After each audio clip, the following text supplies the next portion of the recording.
a windy day in Calgary, as you can see by the shaking of my screen. But once again, he is back for more abuse. Ladies and gentlemen, Britton Summers. How you doing, buddy? I'm doing pretty good, in all honesty. Aside from being sick, which you may hear me. Besides from well, it is what it is. It's all you can do. Hey, man, how you been since we've been last chatted? I've been good. Graduated college, I didn't actually go to the graduation. I had to go to another graduation market. Oh.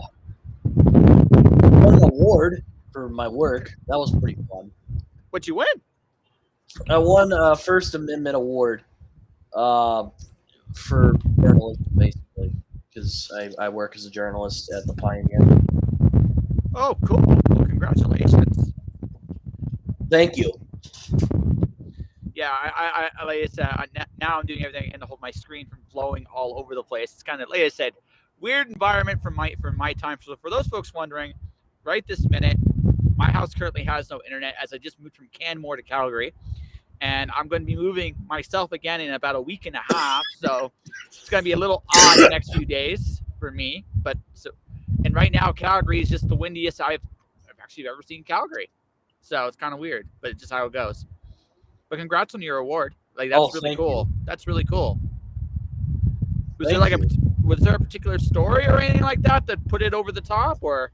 Yeah, I wrote a story about one of our ex-president had to retire, in air quotes, and he was moving around a bunch of furniture. So I did a story on that. That's what I won the award for. Funnily enough, I didn't think much of the story. I was kind of like, it's fine, and then I got an award for it. So there you go. As it is with life. Oh, congrats! I mean, it's still kind of cool. So, is it the previous president or another one? Previous president. Yeah. Okay. Before the one we have now. Yeah. Well, I know it's not the one we have now. I mean, by as in the previous one, like it's the very previous one, or like an older one. Oh yeah, like the very previous one. Like. Oh, okay. Okay. Interesting.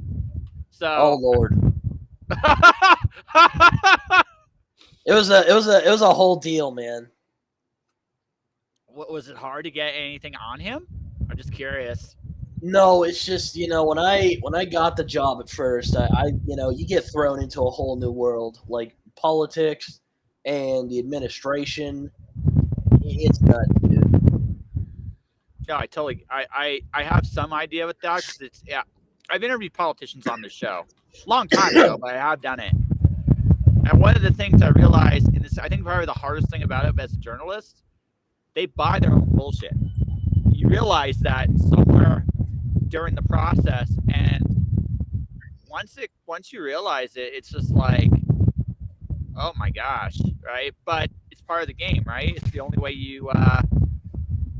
It's the only way. Wow. It's the only way though. You get to the stories, you got to kind of wade through all that stuff. Yeah, you can't be a good liar if you don't believe your own lies. Is what I've learned. Yeah, but you won the award for it, so I guess it wasn't all bad. Did you learn anything from it? I learned that the most unexpected things will reward you. I learned that. Oh, that's life, my friend. That is absolute life. You do sometimes something, and you're like, why did I do this? And then years later, right, it rewards you. Actually, ironically, the place I'm going into became kind of as a result of that. Mm-hmm. An ex-girlfriend, basically, we're still friends. She invited me to come over to her place, and the place I went to, I end up with who's eventually going to become my roommate. So it's weird how life works, man. Yeah. How did I do this? Well, apparently I need to meet this person at this point in time to get to where I'm going to go next. So who knew? Yeah, man. It's weird how life happens. Mm-hmm. Who knows? You might get an opportunity to do a real interview with our president someday. Oh boy, yeah. Is that a goal? I don't know. Maybe that would be fun if I had the opportunity to interview a president. That would be a lot of fun. Yeah, it would be it's a rare opportunity too, right? So I mean, not everybody gets to interview a president. So My only fear, I guess, is I hope I don't become like calloused and cynical like some other journalists I know. you I'm still so kind of in the young. young and impressionable. Yeah, a little bit. There's nothing wrong with that. Listen, if you want if this means anything from me, okay, this comes from me valuable. Try to keep your open mind as long as you can. I mean, that if you can do that, if you can do that, you will see some cynical shit. There's no ifs, ands, or buts about it. I interviewed a lawyer not too long ago. He's the happiest dude in the world. Like he's one of the happiest dudes. But he doesn't lie. It's like, like that kind of service, you tend to see the most lies. You just do. So you gotta kind of come to a realization that early on that there's going to be times you're going to see a lot of shit. But at the same time, there's a lot of cool moments in whatever journey you go down, right? There's a lot of cool moments in this life. So if you keep yourself open, you can do that. You will occasionally get a kernel of gold. Now sometimes you're gonna wish you didn't, but sometimes sometimes you're gonna be really like truly blessed and rewarded too, right? It works. It's weird how that works, but it's the truth. Stay open. That's all I can tell you. If you can do that, it'll work out. You know what I mean? So Yeah. But anyway, congrats. So journalism is definitely the way you're gonna go. It's just something I think would be viable. It wasn't my first intention, but it ended up sticking. I like doing it. It's not too bad. I started writing like rambly gonzo stuff recently, and my boss was like, "All right, we'll take it," because I was kind of getting bored of. Because I was getting kind of bored of just giving the information. Well, that's part of the process too, right? Is you learn how to tell stories with your journalism, right? Yeah. Nobody. It's something I've learned as a freelancer. Nobody wants just facts. People want a good story.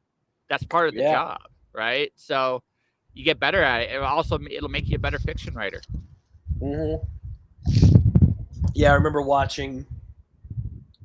I've heard a lot of people just, I saw a conversation with George R. Martin and Marlon James, who wrote, which I recently just finished, the excellent Black Leopard, Red Wolf.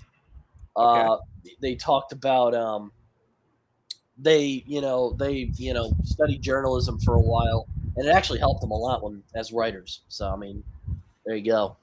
I think it has helped me as a writer because, you get to talk to people. Well, you get layers, right? Because you start looking at information differently. It's true with any art form you do. Like right before I went on the air, I just drew a little dragon. I don't know, like it was like a little warm up. I took my favorite Magic the Gathering cards, Nimizit, because he's an asshole, very similar to the guy that's doing the interview right now, and right. So I did a very quick sketch of them. I modded it as a little bit, a little different.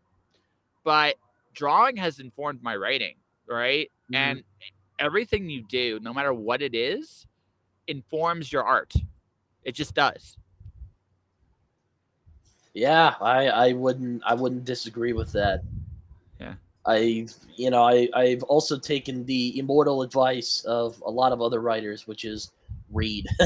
Yes. Read a lot. So what are you reading? Right now, I am trying to finish up this first collection of Conan the Cimmerian from Robert E. Howard. Ooh, old school. The original stories. And let me tell you, they're actually way better than you'd imagine. You think like, oh, they're pulp, right? So it's kind of. Oh no! I know they're good. Oh, I know they're fucking good. They're very good, and it's like it's not like tampered with. It's the original stories as Howard wrote them. Very good stuff. Tower of the Elephant's my favorite Conan story from Ron Howard. Oh man, I love the Frost Giant's daughter. Like that's a good one too. That story blew my mind. I was just like, holy crap! And I saw I was like rejected by like one of the guys. I'm like, how did they reject this? sometimes you have to. That's the shitty part, right? So Apparently, it's because of like the implied like rape thing, which I'm well, like, yeah, they're. Let's be honest. That's not a Rosh Giant's daughter. Conan is a nasty son of a bitch in that story. He really, really is. yeah, You know what? he's just like, I'm going to kill this woman, but it's so well done. I don't Oh know. yeah. It's hard. It's like Oh yeah. No, like that version of Conan is interesting, and it's a like I said, Tower of the Elephant's my favorite, yeah, but that is a good one. I yeah, like but that one. yeah, but Frost Giant Tower is good. So hey, as a comic book fan, you may want to take if you get a chance, get your hands on Kurt Busiek's Conan run. I have heard that like he is the best Conan. I read Jason Aaron's first like volume of Conan, which I liked. I thought, like, It's okay. Jason all Aaron's all right, right. all right. Bus- But Bu- I've heard Busiek is just like, hey, if you want like Conan, the best Conan that isn't from he had, Howard himself, he actually Busiek. adapted a lot of Ron Howard short stories in his run. So it starts with the Frost Giant's daughter of all things too. Oh my lord, I gotta read it now. It's illustrated by Carrie Nord, so it's really fucking good. It's Oh, really he's really a great fucking, artist. yeah. I've seen some of his stuff, and he's Yes. incredible. No, he's it's really really fucking good, dude. It's one of those situations where I got into it because again, it's Conan. The only thing about Conan, the only thing I will say to people that read it, that have read Conan, it's really good stuff, but it does feel a bit repetitive at some point. Yes, there are the tropes, which I actually think is kind of fun. Yeah, To like pick them out. They'll like take a shot every time he introduces Conan as a dark-haired man with blazing blue eyes. Just you're probably gonna die, but I mean. well, that's the, well for me it's always the end because as Conan works his way through life, right? He almost ends up in the exact same spot he starts out at. Like he almost always, and it's just like, now there's a certain irony to that I enjoy. But if you read enough of Conan, it's just you realize it's the same. It's kind of the same story, but my favorite stuff with Conan is King. Is either the early stuff with Howard or King Conan. I have to say, Scarlet Citadel is also a really good story. I've heard Yes, people call it the best one. I don't know about that, but it is very good. I love the ending to that one. Just it's so good. It's Tower of the Elephant for me for early stuff. I enjoy his pirate days. His pirate days are really good too. Queen of Right? Black Coast. The Yeah. ending is a little like iffy, but aside from that, it's great stuff. It's the best love story in Conan's lore. Yeah, I know it's great because you'd think that it's like I think Howard is a better writer than people give credit. Like he's pretty well regarded in fantasy. Like people, if you're like a fantasy nerd, you know who Howard is. Like that's kind of a Yes. given. He's kind of up there with Tolkien anyway. But Yes. aside from that, people are just kind of like, oh yeah, Robert E. Howard, Conan. But I'm telling you, man, these story, at least this first volume I got here, not a bad story in there. Nope. I'm just gonna put it in No, the Ron Howard stuff is good shit. It just is good shit. there. He's a phenomenal storyteller. I'll put it Yeah. that way. Yeah. If nothing else, and like nobody can set a scene like he can. Just He's one of the best at it. He is one of the best at it. I would go so far as to say from the pulp era, my favorite stuff is him. I'm an Edgar Rice Burroughs guy. I love especially the John Carter. yeah, I Early like co- John Carter. That's a fun one. Yeah, It's really silly, which but it's like a good kind of silly. It's a good kind of silly. Like I like it. Yeah, but it was never meant to be like I enjoyed Tarzan too, but if I had to pick, like, Tarzan's first two books are fantastic, but after that, I mean they are good, but they're not necessarily again, much like Conan, there's a certain formula to a Tarzan novel, right? I would also argue that Son of Tarzan's also a really good one. So maybe there's three Tarzan novels I'd recommend.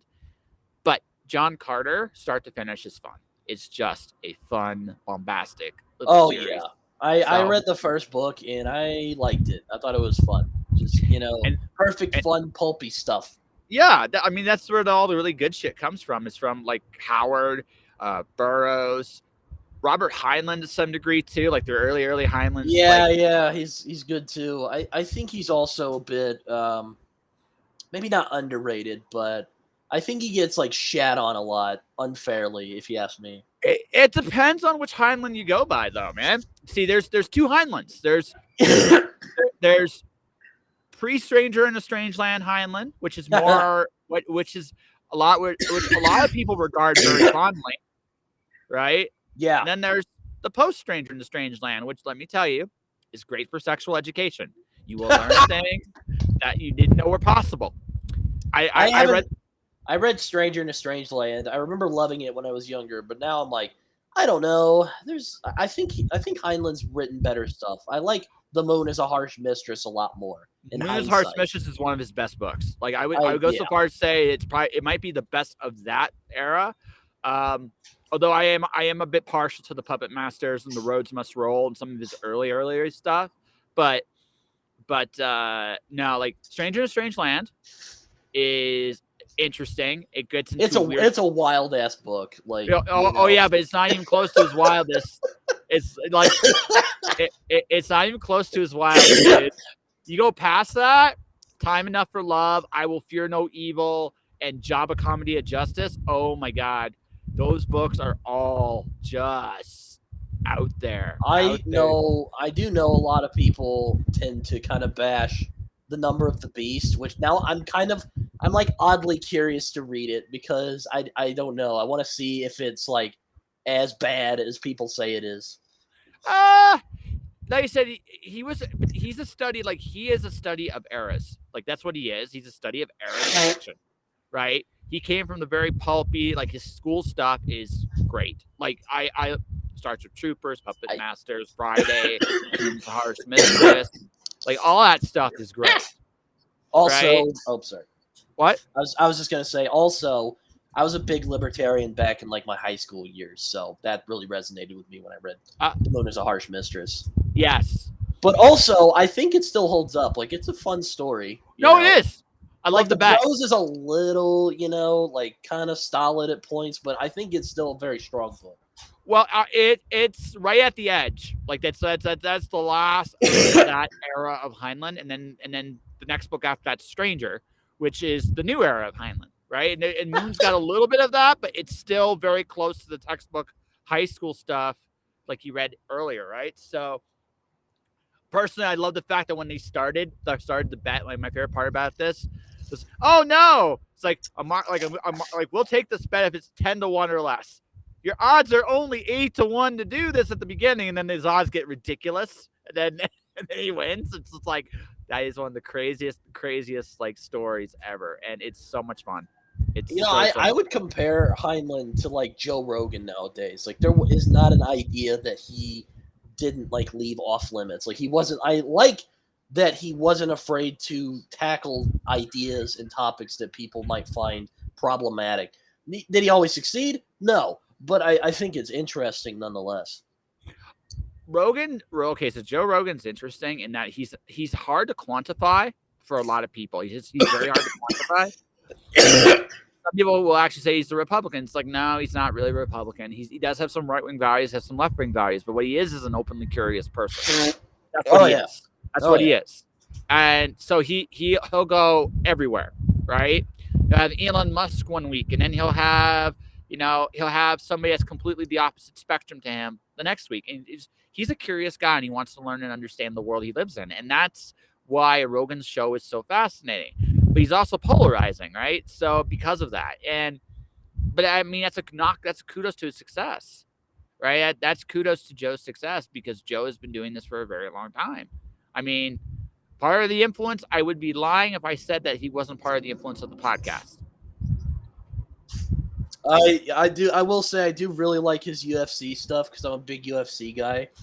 Yeah. I actually got my dad into it because we're both bored because football's not around right now. But Yeah. I got my dad into UFC, so there you go. And, Well, no. we're So like for watching it me, on TV. So when it comes to fighting, right? I know you Right. like wrestling. I also like the UFC too. Oh yeah. I like both. I like both because for me, because it's fighting is an art form too, right? Mhm. It's just a lot more. It's real. Professional wrestling is theater, right? Mhm. It's athletic theater, right? And I think the guys and girls that do it are amazing athletes, a lot of them, but it's theater. Mhm. MMA is the ultimate, like it's even more so than boxing. It's the ultimate test of you against the world, right? So I mean, I'm a big George St. Pierre guy. I love George St. Pierre. I love Oh him. yeah, he's. I've been kind of superheroed out lately, but I really love his appearance in The Winter Soldier. But Oh, then okay. again, that's my favorite. That's my favorite MCU movie. So there you go. Winter Soldier is the best of the MCU movies. Agreed. It is also my personal favorite, but I would Eh, also say it is like the best, like one of them. No, it's the best Captain America movie because Oh yeah. it's him coming into the modern world and coming to, like it's truly him as a fish out of water. And Bucky the Winter Soldier was always a cool story, right? It was always Oh cool. yeah, the original story is really good. Yeah, I'm a big Brubaker fan, so I am probably biased there. I mean, then again, we're all biased. But anyways, but yeah, uh, we're all biased at some level, I man. But I I love Brubaker, and his Captain America stuff is pretty good. Not even pretty good. It's very good, I think. okay, so I all love right, how he makes it into like a spy thriller. well, no, he does a good job of that. My thing about Brubaker's Cap run though is Cap's most of is not in most of it. That's why I'm like, yes, it's good, but it's Captain America in name only for the vast majority of it. Yeah, it does get a little weird. Like, there's like another Red Skull guy, and it just becomes he's like a Soviet, and it's really bizarre. But aside from that, it's Winter Soldier is just great stuff. I think, Yeah. and the No, movie is a great adaptation as well. yeah. No, I enjoy the Winter Soldier as a character. My favorite Captain America run is late '90s Mark Waid, right before the I've heard his stuff is good. I do think he's kind of fallen off over the years a little bit, but well, it's I didn't it's care for his Daredevil run. I used to like really dislike it, but now I'm kind of like, eh. it's I okay. like what he was going for, but I don't think he succeeded. I The think best Daredevil Yellow is a better version of what he was trying to do, if you ask me. Though I some never might disagree. I never read Wade's Daredevil. So the last thing of Wade's I really read was Irredeemable. I've heard that one's really good. It's really good. Though I am kind of sick of Evil Superman. Might be the best one though. His might be absolutely the best one. So because here's the thing, Mark Wade's a huge Superman fan. Like a Oh, I know. huge. Like apparently Birthright's like one of the best ones. No, it's really good. It's the best. It's one. Okay, Birthright's number 2 on my list. All-Star Superman by Grant Morrison's number 1 on my list. That's my favorite Superman story too. Even though I'm not a big Supes fan, I love All Star Superman. All-Star Superman is basically Grant Morrison's love letter to Silver Age Superman, which is I the love best it. Superman. I love it. Yeah. So, folks, Superman can be done well. It's just you have to go back to pre-Crisis on Infinite Earths to see the really good stuff. There has been good stuff since. I'm not gonna lie, but the really good stuff is pre-Crisis on Infinite Earths. It has. Yeah, I don't even know if there's a good like Superman. I haven't heard of it anyway. Like a good modern Superman run. Okay, it depends on what era you go by. Like John Byrne's run was okay. I've heard that one's good. Roger Stern did some really good stuff with him. George Perez has done some good stuff with him. Oh man. Dan Jurgens is very criminally underrated as a writer. Yeah, I read his Hulk issue, the like one of the Abomination, and it's with John Romita Jr. And oh my god, one of the best Hulk fights of all time, if you ask me. Yeah. No, like Dan Jurgens is, I wouldn't say the best. Like he's not the best writer of all time. he's done some really good stuff, especially with Superman. Like he's one of the architects for the Death of Superman story with Doomsday. He did the Doomsday sequel, Superman Doomsday Hunter Prey, which I think is a really wicked story. Most of Superman's modern stuff, though, it's his Elseworlds. His Elseworld stuff is fantastic. His like Superman Red Sun, Superman. I like that. It was okay. I'm not a big Millar fan. I think he has good ideas. He just doesn't know how to capitalize on them. Like Wanted is just. I don't even know what the hell that was, but it depends on how you look at that one with Millar. Kick-Ass is fun. Well, here's what I mean by that. Okay, this is what I mean. Okay. His comics are meh, right? They're okay. Like I tend to agree with you. I do love his Jupiter's Legacy stuff, but when you get right down to it, his best stuff. But the thing is, he's really good at getting his stuff made into movies. So yeah. so if you're gonna define success as in like maybe a good story for a comic, okay, maybe I'll give you that. But if you're gonna you're gonna tell me that that boy ain't successful with all the movies made off his properties like Wanted, Jupiter's. I mean, yeah, it was a shitty series, but Jupiter's Legacy got made into a series. He's done a lot of different stuff that has seen film. Right, so movie. I think it's better than the comic. But that's the thing, right? No, I agree with you. I absolutely agree with you. But at the same time, hey, you gotta give the man credit. He came up with a cool idea that people capitalized on. I mean, I won't dispute that he's successful. I'm just saying he's not for me. I'll put it that way. His best stuff, if I like Miller's best stuff, is probably The Authority. Probably. I've heard of The Authority. I know Warren Ellis wrote some stuff on it. Warren Ellis's Authority is the best stuff on The Authority. I mean, I love Warren Ellis. I know what happened, and that actually, I don't want to get too much into it, but that shit really devastated me.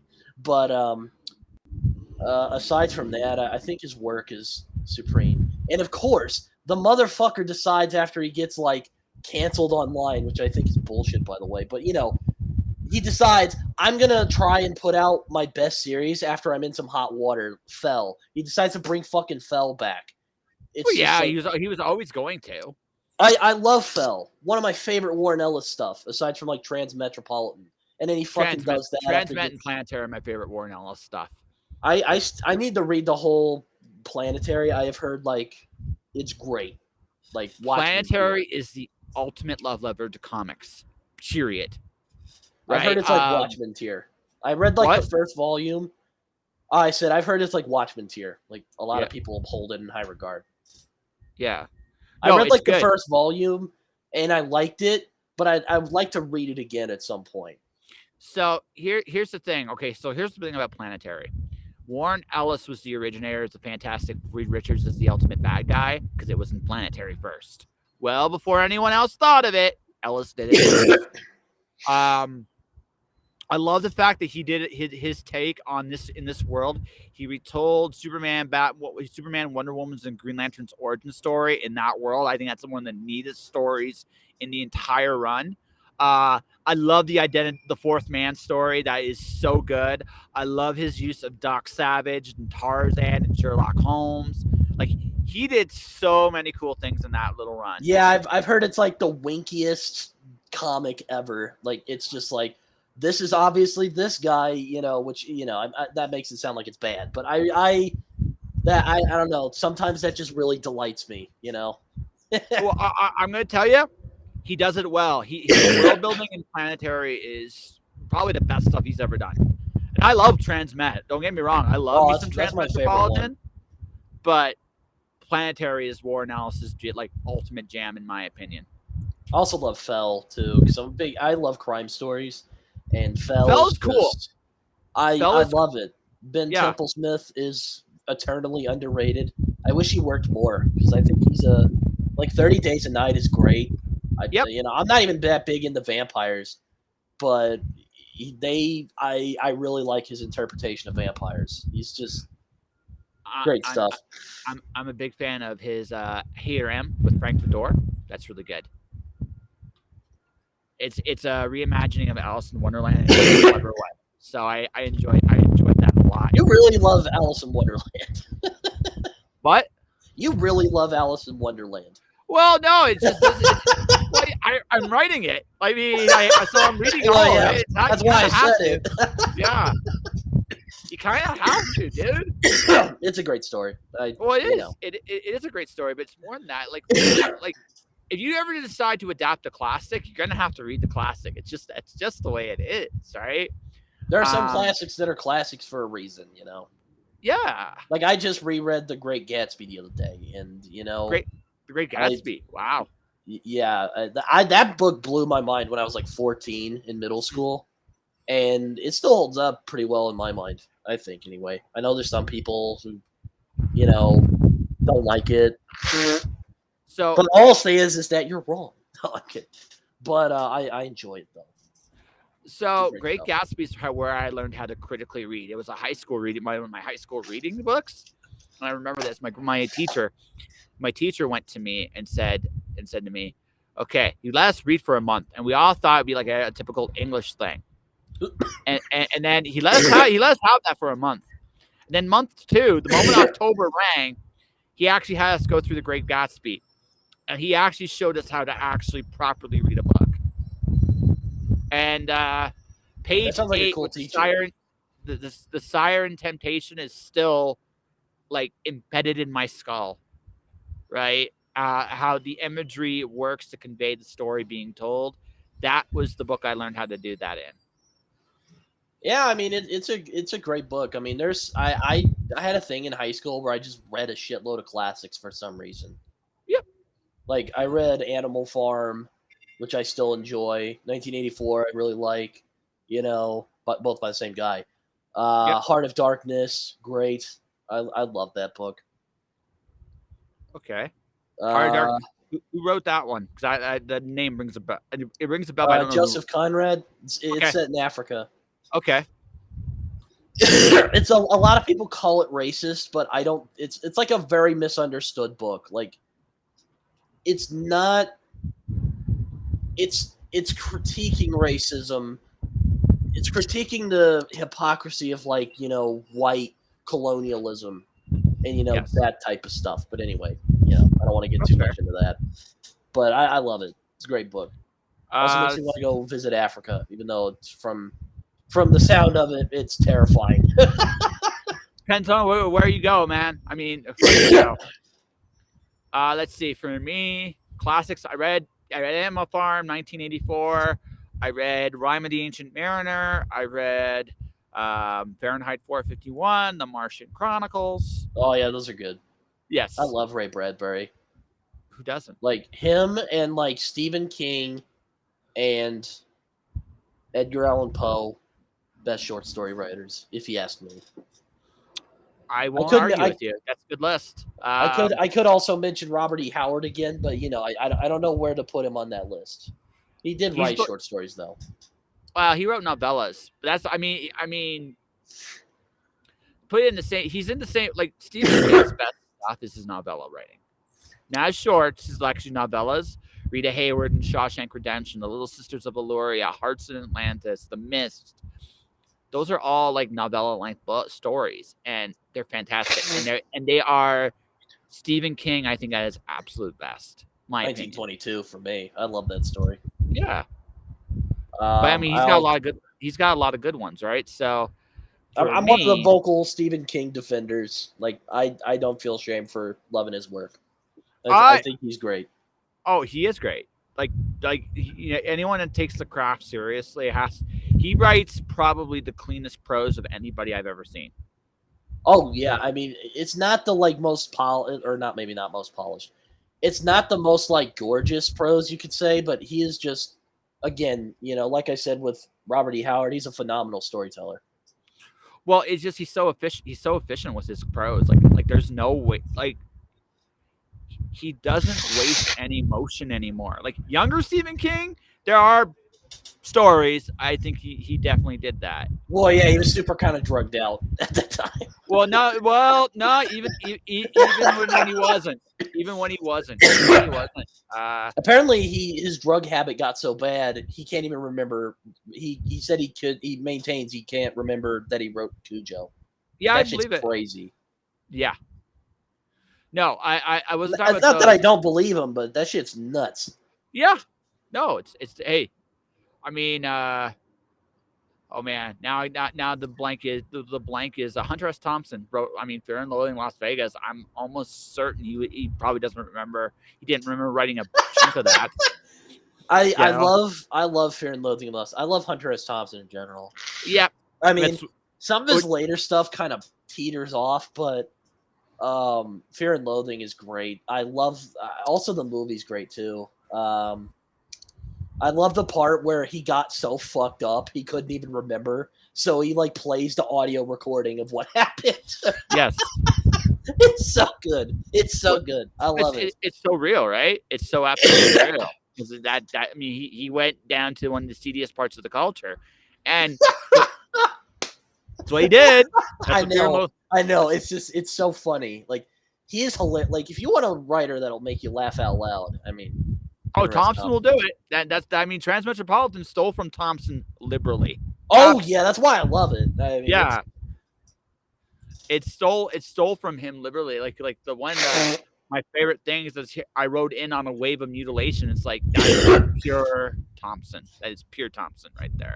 And it's just like okay, that's I love the what would it feel like if you lit a nun's head on fire speech from that series. I don't know. It's like such in bad taste, but it's so like well written. I love it. It's well written, and there's a certain dark honesty to it. My favorite like Transmetropolitan scene, ironically, it's him taking those cast iron drums and taking a dump in one of them for the Church of Tesla. It's one of my favorite scenes in the whole series. It's also like at the very beginning where he's just like, "Hey, this bar was actually pretty cool." Grabs just a rocket launcher, just shoots it. He's like, "I hated those bastards." No, it's like I'm gonna miss this bar. It's like I hate it here and everybody with her, and the missile act who says "eat me," which is just like somebody had a really messed up time. That's Derek Robertson's debut. Now, Derek Robertson, you may know from other works such as The Boys, which right now is. I like The Boys. I think Preacher is Ennis's best creator-owned work, at least that I've read so far. His war stories are really good too. Yeah. I also love his Punisher stuff. I mean, who doesn't? But I love it. Punisher is back to basics war in some ways for Garth Ennis because again, Punisher has the same problem Conan does. It's the same story after a while, right?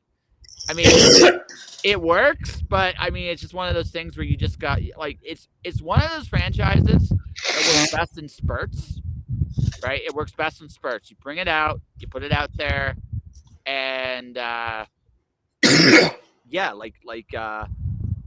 you bring it out, you put it out there, you let it go. It's the course for a little bit, and then you make it go away for a little while, so people would want it more. So, that's my opinion. That is just how I would do it because I just like it's a good thing, and you don't want to fuck it up. Yeah, though I like The Boys. I think Billy Butcher is one of the best characters that Garth has ever made. If you ask me, I really enjoy him. No, I enjoy Butcher. I enjoy Butcher a lot. My favorite scene is probably one of the most like I said, like mad bastard thing is it's his dog. Hey, you want to see something really cool? He goes to who he was disconsolate and mourning the death of his fiance. Hey, Terror, what? Because this annoying poodle, fuck it. Yeah, I love it. He gets the dog and he's like, "Terror, fuck it," and he just like runs over and just starts like dry humping. You know something's not completely right with the dog because just the way he the eyes just tell you the lights aren't on all up there, ladies and gentlemen. It's gonna be a wild time, but it is what it is, and it's just like that. That is again darker stuff. The thing about Ennis, this is the thing about Ennis and Ellis. What they both have in common is that they both are romantics at heart. Ironically enough, They both like to go into extremes. no, that's that. Yeah, that's part of it. But I actually think they're both romantics at heart. I say that because when I read Ennis's war stories, you can tell he has a certain love and respect for real heroes. You can see it. And Ellis, Have you read actually, Sarah from Ennis? what? Have you read Sarah from Ennis? I haven't read Sarah. It's so good. Johnny Red was the last thing I read from Ennis. But what were you saying about Ellis? I'm sorry, I didn't mean to interrupt. Ellis loves superheroes, even though he doesn't. I thought he didn't. No, I thought he didn't like superheroes. He doesn't like writing them, but I think he actually loves them. And the reason why I say that is just because, again, you read Planetary. He loves comics. You can see it. Oh yeah, and it comes out in some very clever ways. Like I said, Planetary, if you want, is an allegory for the history of comics as much as it is the secret history of the world. It's the history of comics as much. And so the first 12 months, again, you see classic pulp heroes, which inspired superheroes to begin with. Then you see him like you see the Spider Jerusalem cameo in Planetary, which I think which is hilarious. It's a cameo, and it comes out of nowhere in a really fun way.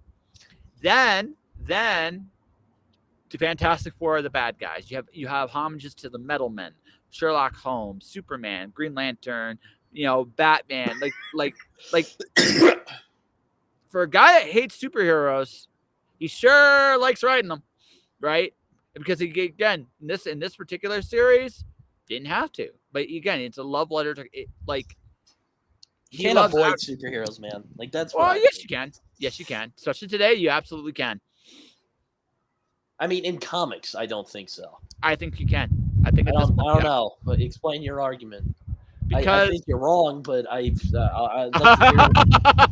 like to hear what you got to say because you tend to make me think. I think if you're dealing with companies, you're right, but as a creative, you don't need to. Not anymore. Well, yeah, okay, yeah, I'll agree with you on that. Yeah. A lot of people love to bitch and complain about comics nowadays, and I'm just sitting here baffled, and I just think, dude, we're in the fucking golden age right now. There's no codes, no codes anymore. There's nothing holding comics back from putting out stories that you want to tell. You got Image and Dark Horse and all that. You also got Kickstarter, and I think that as well. Yeah, I think that's the biggest thing about comics right now is look at what's happening and where it's going. Kickstarter is absolutely the place where a lot of the best stuff is right now. And I'm not just saying that because I have a story in a Kickstarter right now. No, I mean, when I look, I have Rob Malturi coming on the show tomorrow. He's established a nice little empire for himself in a Kickstarter, right? Does a guy like that want to go to a superhero comic company anymore? I don't think so. I think comics have hit the point music a decade ago, in that it's decentralized. You know what I mean? Mm-hmm. So you don't need to play by the rule book anymore. Now from a business standpoint, you can develop your own properties, and if you have any bit of knowledge and wisdom, figure out how to sell that shit in as many different places as possible. I mean, yeah, there's definitely guys like Robert Kirkman who's just basically made it off of his independent work. Yeah. I mean, The Walking Dead, I love it. I don't care what people says. Is it a soap opera? Yeah, kind of, but I love it. And I love it. I love the first 50 issues. I love Invincible as well. I think Invincible is my favorite of his stuff. I think it's his best work. There's a way better ending, if you ask me. Well, it's not even that. It's also you can just see the character growth. The problem with The Walking Dead. This is my thing. Again, there comes a point with that it gets very cyclical. They go to a place, zombies invade. Somebody from within is evil. Have to leave, find another place, repeat. And the governor was such an evil bastard I don't think Kirkman ever topped him, to be perfectly honest. Oh no, Negan is. Right? He's one of my favorite comic characters of all time. But yeah, but I don't think you could top him, right? So you can't top that. Rick only evolved so much, right? Now, whereas Invincible, okay, he evolved the whole time. Hey, my dad's the big villain. Oh shit, right? That's one of the evil Superman that's been done well. If you ask me. Except it's not really about the evil Superman. It's actually that's the thing about Invincible. He's not an evil Superman. His dad becomes an evil, whatever the case may be, but even that's not really an evil Superman. It was well thought out. Like that whole run is incredible. Like there's some incredibly adult things that happen, right, in that series as well. But it's like, what if you had a Superman type character with a Spider-Man sensibility, and that's Invincible? That's why I love Invincible, because I love Spider-Man. Like, yeah, Batman and Spider-Man are like tied at my favorite superhero of all time. I know, cliche, but yeah, I know why people like Spider-Man so much, so that's okay. But I love Invincible because I mean Kirkman is a huge Spider-Man fan from whatever, to the point he named his kid after Spider-Man. But I love how it's very Spider-Man-esque, and how it's a normal guy who gets superpowers, and how does he deal with that? Well, that's what makes it cool, right? It's not really even though he's not really human by any stretch you can imagine him to be, right? And like I said, he has to fight his dad. I mean it's got a lot of Spider-Man. Well, Spider-Man's secretly a Percival story. That's what he is at heart. He's Percival of the Knights of the Round. so is Invincible. Just like family is one of the big themes of it, like where you come from, where you're going. And I think that's what made Invincible such a cool run. It's also, like I said, it's my favorite stuff Kirkman's done. Like, it's not even close, right? So yeah, I'll be right back real quick. I have to go to the bathroom. It hit me all of a sudden. I'll be right back. No worries. So while Britton is doing his thing, I'm going to talk about my stuff, folks. I got a Kickstarter coming up right now, and it's on right now. I'm actually doing a story where I'm writing and illustrating, and holy crap, I forgot I had chocolate. Amazing things you discover while you're working on your stuff. But anyway, no, I have a Kickstarter currently. I have a short story and an illustration. I'm actually playing with the illustrations a little bit right now. The story is about a glorious glitter dragon, and Britton is back for more. So yes. So you want to hear what my story is in a Kickstarter? It's not a comic. It's actually a prose story. Is it the one about Alice, or is this another one? It's another. It's different. It's completely different than altogether. All right, I'm curious. The anthology's on the stack too. It's a Magic the Gathering based inspired anthology. So I wrote a story about a card that got altered by an artist who didn't like it, and so he decided to get revenge on his owner. That does sound fun. Yes. I wrote it. The story's been in for a while. I'm actually illustrating it. And the first line is one of my favorite lines I've ever read. In the end, it was the glitter that set him off.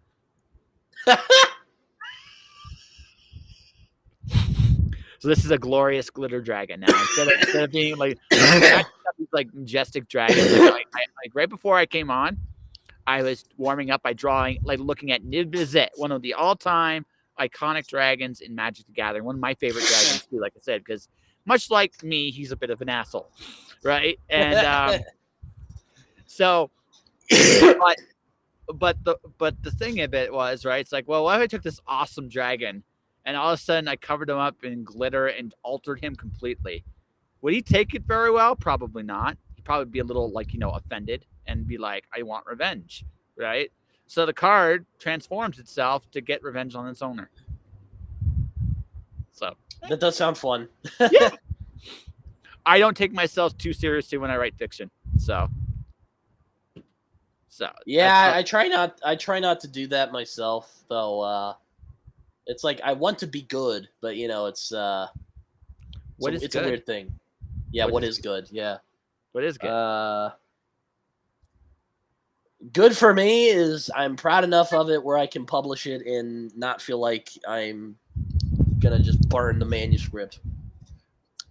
Okay, so like your president's story, like. So, are you proud of the president's story that won the award? I mean, in hindsight, yes. I didn't think much of it when I first wrote it, but hindsight's 2020. But yes, I am proud of that story. Okay, cool. Now, I mean, I much prefer like the new kind of journalism guys like Hunter S. Thompson we just talked about before, and Norman Mailer. I like guys like that, but it's a good story. I liked it anyway. Okay, so it's just information, and that's kind of one of the setbacks of journalism is that a lot of it is just conveying information. See, I'm of two minds on that one. So we'll come back to that because I want to talk about your fiction first. Then we'll go with your journalism, and then probably wrap this bad boy up a bit earlier than we normally do.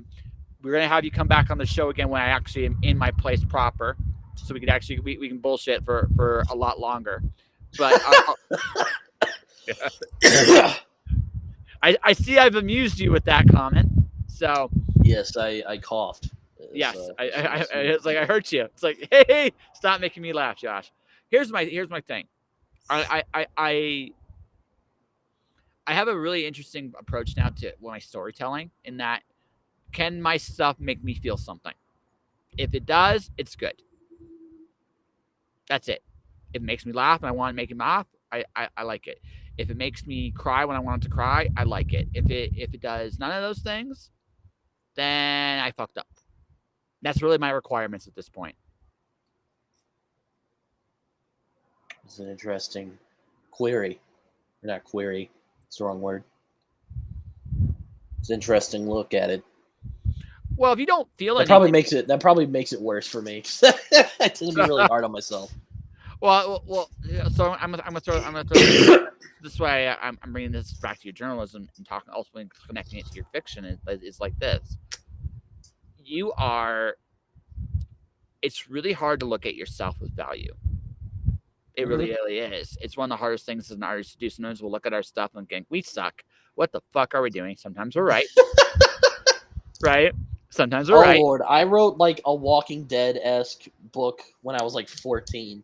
I'm proud that I managed to put it out, but when I read it again, like years later, when I felt I was like better, I was horrified by the whole thing. Yeah. No, I mean, that's part of the growth process, right? Here's the thing. I realize that I am not going to be the same person tomorrow that I am right now. So stories are right now, and stories are right now are going to hopefully create a feeling now. Because I'm going to cringe at my prose if I read it again down the road. I'm just going to. Right? Like, what were you fucking thinking? But if I can still feel something, see, that's what stories are about. Even journalism, whether it's journalism, fiction, nonfiction, it's about feelings. Mm-hmm. You know what I mean? Yeah, so, I get what you mean. Yeah, so if that's what it's about, if that's what it's totally about, then fiction and storytelling in general, then what I should be focusing on is not how good my prose is, so much, a little bit, but not so much. Did I make somebody laugh?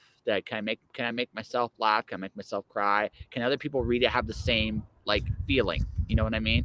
Because if I do that, then I've done something right. Right? Now I'm going to still cringe at my my prose years later. I'm going to. It's just part of the deal.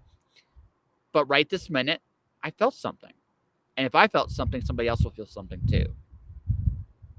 Does that make sense? Yeah, I get what you mean. I tend to really like stories that immerse me, I mean, even in prose stories. I like stories that really immerse you into what's going on, where I can picture what's going on in my head. See, you like the immersive. You want to go into again. You want to hallucinate while you read your shit. That's what you want to do. It's like I'm hallucinating this world in my head. This is Yeah. all right. So yeah, it's always a magical reading experience when that happens. Anyway. So, then your requirement is simple. Can I make people hallucinate shit when I write? The answer is yes. Yes, I win. Yeah. I mean, I go for simple goals because I can't control the big stuff, and I can only write as well as I can write right now.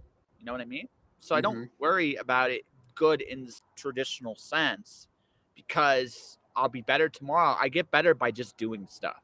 It's kind of like it's like a default setting. If you practice something, you'll get good at it. So yes, praise default right there. Default. I'm gonna get better. Just I mean, that's kind of the thing, isn't it? You only go up from where you're at. Yeah. I think I'm a better writer than I was, 8 years ago absolutely. when I started. So I think it's a slow process, but it's working. You're an award-winning journalist, my friend. Yeah, I know, it's crazy. I'm trying to get the award. I'm harassing the people about getting the award to my house, but yeah, I know. I'm an award-winning journalist. It was weird. I went to my school today to interview a guy for another story I was doing, and like a couple of people recognized me. Yeah. It's like I've learned from people who are successful, they never expect it. Yeah. Same thing with me. You're just like, and it's always weird when you do blow up or you do find some success somewhere. You're talking to an award-nominated poet and an award-winning podcaster. I know the feeling. I know. Yeah, I was about to say, yeah, you won an award, didn't you? Yes, I have. For this podcast. All right. I noticed you talked to Megan Hutchison on, I was looking on your website the other day. Yeah. Is that the woman who's married to Donnie Cates? Yes. Okay. I knew her before she got married to Donnie Cates. So she did a book called Will of the Wisp that was really, really, really good. And I really enjoy her art style. I really do. She's someone on the list I want to see if she'll come back on the show and draw on the show with me. I'm going to wait until I'm settled into my next place. But that's kind of a goal. Because, again, so for me, it's no longer about awards. It's about just doing shit, right? Mm-hmm. So I got a list of people I kind of want to have come on the show to interview or draw with. Yeah, I mean, my whole thing is that I just want to write. I want Stephen King for me, or Ray Bradbury. That's the goals of what I want to become. I want to write. I want to write because I like it and I am satisfied with it. Not for I mean, the awards and if people like it and if if people like it and give me acclaim, that's like a cherry on top for me. But if I like doing it and if I'm satisfied with it, that's kind of what I'm going for. And unless that's impossible, I don't know. Somehow, I don't think it is. But so, at this point in my career, do you know what I care about? At this point, what do you like? What do you care about? Do people like what I'm doing? And am I following the process I know how to follow to the best of my abilities?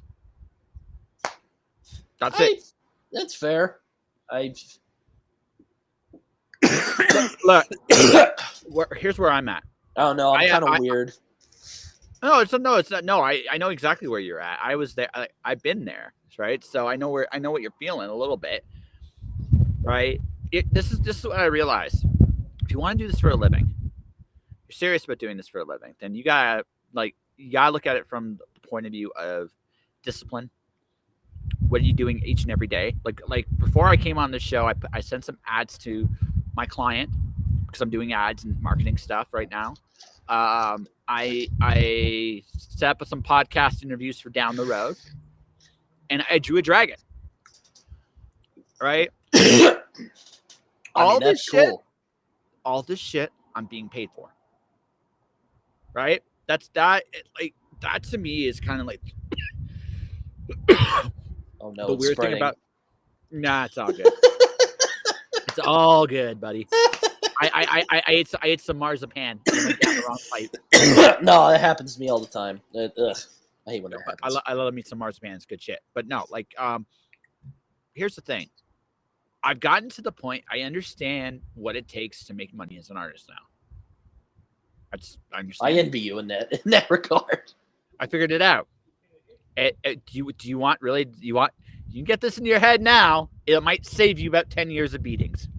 You I ready? mean, one of the things I like about comic writers is that you won't find one like comics is. Let me tell you, I have worked on comics before. I have tried getting artists. It is ridiculously difficult. Yes, it Like is. I am telling you, it is I know. tough. Oh, I know. I know. I'm sure you know, but yeah, it's tough. Like it What? is. Uh-huh. And even when I try to like play it right, it's still ridiculously tough. Mm-hmm. So I like about you won't find one who's just doing it to put stuff out. If you're a comic writer, I like that you. I mean, I'm sure there may be some comic writers out there that do that, but I like that most comic writers do it because they love doing it. You know, that's what they want to do. Oh, absolutely. No, you have to love what you're doing to do it. But going back to like making money doing this, It's tough. it is and it isn't. It is and it isn't. It's attitude. Oh, so this is gonna sound like mystical mumbo jumbo, but I want you to think about this. I was about to. I'm like, oh no, not the self-help stuff. No, I'm kidding. Say what you're gonna say. You too can be healed, my son, or something. But it is mindset. Mindset's a huge part of the goal. You have to be willing. You have to be willing to. You have to believe that your stuff is valuable, and that's a very hard thing for a lot of artists to do because if you don't think your stuff's valuable, no one's going to believe it either. This is where like my love of professional wrestling comes from. Ironically, like they are some of the best marketers on the planet, the really good ones, right? And I learned this from all people, Macho Man Randy Savage, because that dude was out there, but he believed it so well, he made millions doing it, right? There's a sense of self-belief that's required to succeed as a creative in any field, whether you're a journalist, whether you're an artist, whatever the case may be. You have to have that faith. If you don't, you're never going to. You might luck into a successful moment, but you'll never stay successful. Second thing you got to figure out once you have that is how best can you serve, because your stuff matters, and you got to believe that. So it's like, well, how can I take my stuff and put it out there in a way that can help others? And then number 3, just do your shit. Just keep doing shit.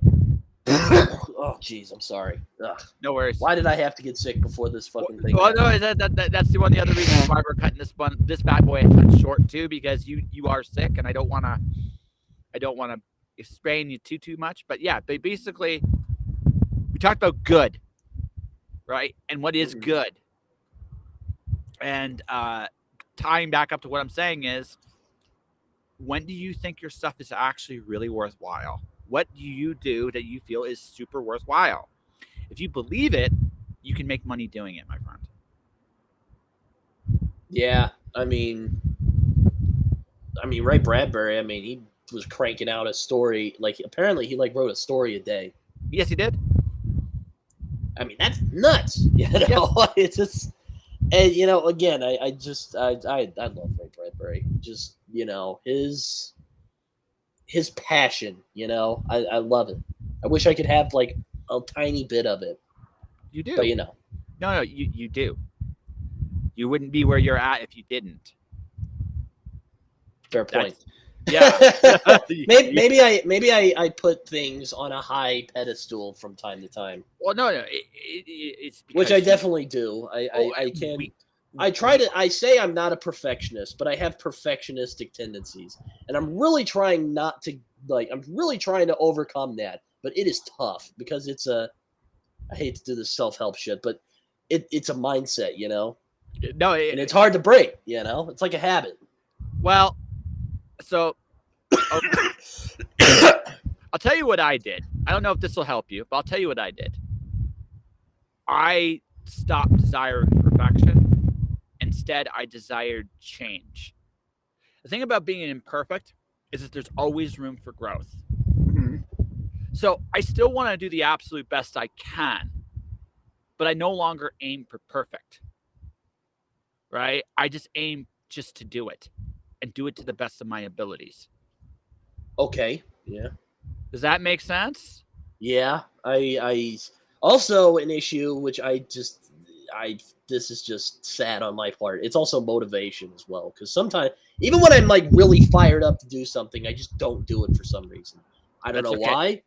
I always I tend to like be down on myself a lot, and it's just like, oh, I'm like, just write something. You have it in your brain, you know.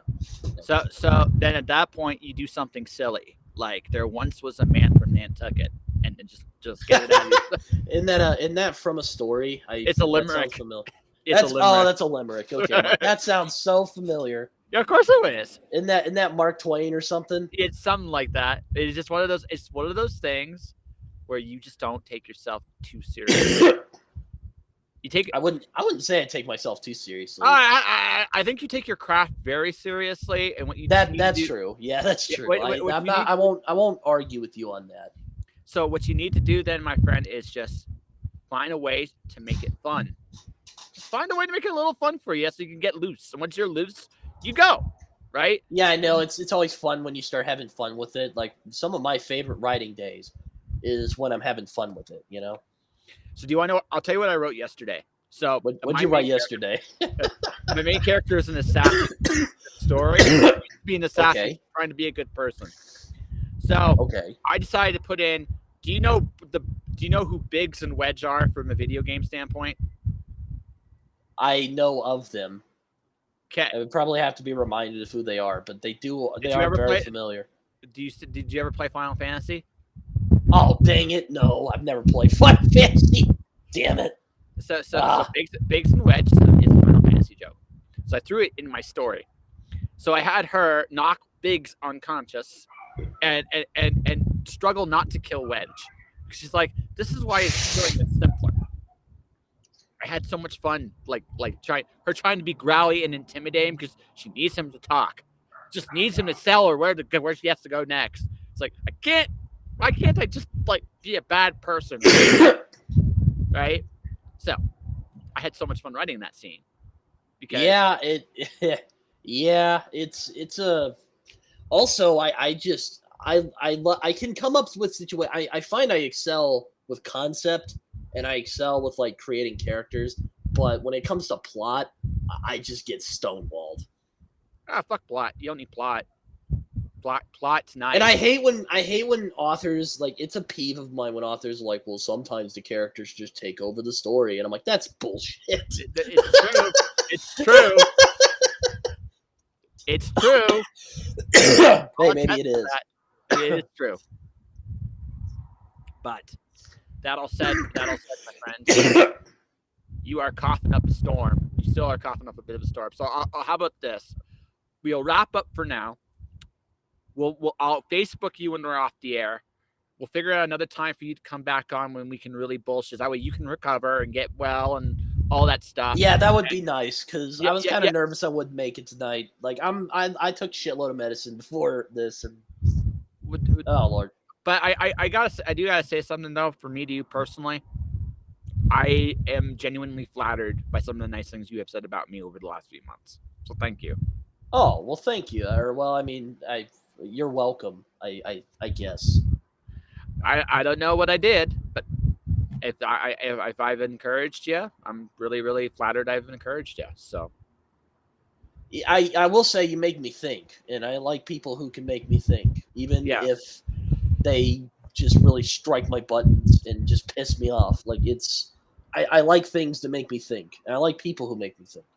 Well, it's just a lot of the time, I tend to like lose contact with the people I like to talk with and really make me think, or I said, stuff like that. So how about in a few weeks you come back after I break episode 800 somewhere?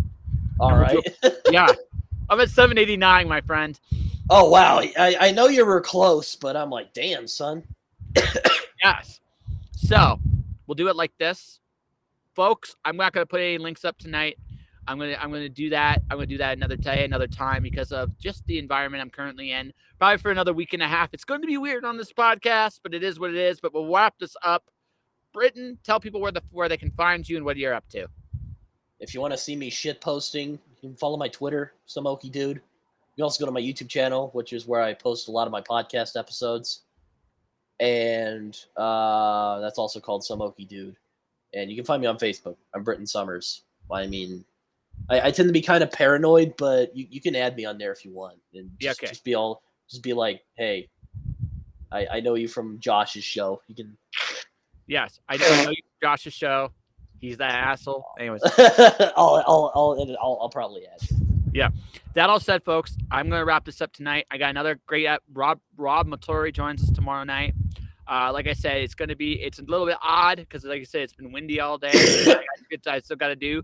The next week and a half will be a little weird with this podcast, but I will definitely, you'll definitely see a course correction probably by June.